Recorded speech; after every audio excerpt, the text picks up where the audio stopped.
Nagmalampuso ng pinirmahay og Memorandum of Agreement alang sa Universal Health Care sa Sarangani Province nga gipahigayon sa Venue 88, General Santos City kagahapon Marso 14. Unod sa MOA ang paghatag og prioridad nga maapil ang tanang residente sa probinsya sa Universal Health Care kundiin malakip ang paghatag sa tanang panginahanglanong medikal sa Sarangani Province lakip na niini ang mga munisipyo.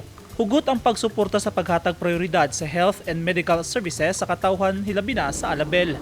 Kahinumduman, walay puas ang paghatag og hinabang sa lokal nga panggamahanan sa Alabel sa mga residenteng nanginahanglan hilabi na sa mga kabus, mga indigenous people ug mga persons with disability pinaagi sa hospitalization assistance sa assistance to individuals or families in crisis situation. Prioridad sab sa lokal nga gobyerno sa Label ang pagsuporta sa nutrisyon sa kabataan ingon man ang pagpalambo sa organic ug backyard gardening kung asa pinaagi niini makahatag og libreng pagkaon sa pamilya ug mamahimo mabaligya ang uban sa Label Food Hub.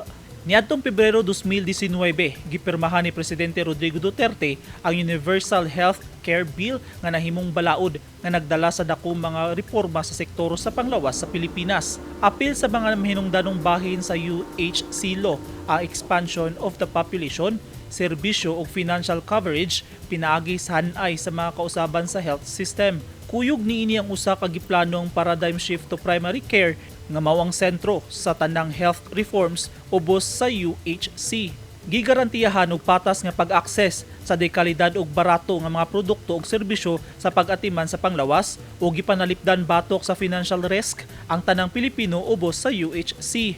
Tinguha sa UHC, masigurong himsog ang tanang Pilipino ug dunay magamit nga health services nga sakto sa ilang mga panginahanglan.